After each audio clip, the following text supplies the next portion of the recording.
আগের ব্লগে তোমরা দেখেছিলে যে আমি একটা মাটির প্লেট পেন্টিং করেছি আইবুড়ো ভাতের জন্য, আর এই মাটির প্লেটে আমি আমার ছোদ্দাকে আইবুড়ো ভাত দিয়েছি। এখন সব সাজিয়ে নিচ্ছে একে একে। কি কি রান্না হয়েছিল সেটা তোমাদের সাথে একবার শেয়ার করে নিই। প্রথমেই হয়েছিল ভেজ ডাল, তারপরে ছিল ফুলকপির রোস্ট, পনির পাতুরি, আর দেশি মুরগির ঝোল আলু দিয়ে, চাটনি, পায়েস, 4 রকমের মিষ্টি ছিল। আর ভাজার মধ্যে হয়েছিল বেগুন ভাজা, ঝুরি আলু ভাজা, ফিশ ফিঙ্গার, যেটা কিনা কাতলা মাছ দিয়ে করা হয়েছে। তোমরা যদি কেউ রেসিপি চাও তাহলে আমি তোমাদের সাথে শেয়ার করে দেবো। আর হয়েছিল পনির পাসিন্দা আর ক্যাপসিকাম দিয়ে একটা ফ্রাই টাইপের বানিয়েছিলাম, আর সাথে ছিল স্যালাড। তো এই হচ্ছে পুরো আয়োজন ছোদ্দার আইবুড়ো ভাতের। ভাবতেই খুব অবাক লাগে যে মনে হচ্ছে এই কয় বছর আগেও আমরা ছোট ছিলাম, একসাথে সবাই খেলে বেড়াতাম, আর এখন সেই ছোদ্দার কিনা বিয়ে হচ্ছে। সময় যে কত তাড়াতাড়ি বয়ে যাচ্ছে আমরা টেরও পাই না। মনে হচ্ছে এই তো কিছুদিন আগের কথা, যখন ছোদ্দার সাথে লুকোচুরি খেলতাম আর বারবার আমাকেই জোর করা হতো, সব থেকে ছোট ছিলাম বলে আমি। তো ছোদ্দার এক্সপ্রেশন থেকে তোমরা বুঝতেই পারছো রান্নাগুলো যে কতটা ভালো হয়েছিল। সত্যি প্রত্যেকটা রান্না খুব ভালো হয়েছিল। ফিশ ফিঙ্গারটা সত্যি খুবই টেস্টি হয়েছিল।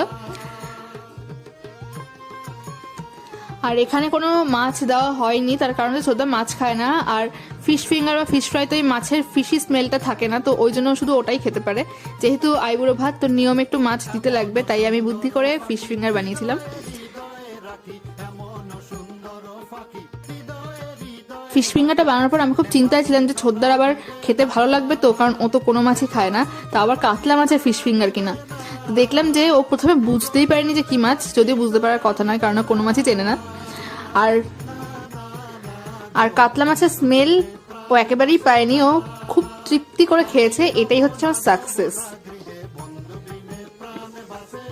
আর নিরামিষের মধ্যে অনেক রকমের পদ হয় যেগুলো খেতে কিন্তু সত্যি খুব টেস্টি হয়।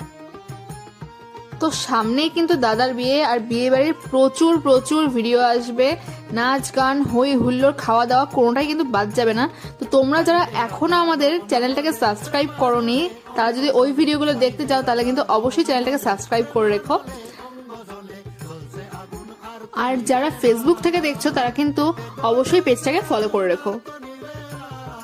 তো এই হচ্ছে মাটির প্লেটটা। ও খাওয়া দাওয়ার পরে পাতাটা সরিয়ে দেখছে, ওর খুব পছন্দ হয়েছে। তারপরে মাটির প্লেট যাতে নষ্ট হয় তাই জন্য আবার পাতা বিছিয়ে তারপর মিষ্টি রেখে মিষ্টি খেয়েছে। তো আজকের ভিডিওটা এইটুকুনি। কি যদি তোমাদের ভিডিওটা ভালো লাগে তাহলে বেশি বেশি করে লাইক করো, শেয়ার করো, কমেন্টস করো। দেখা হবে নেক্সট ভিডিওতে। ততক্ষণের জন্য টাটা।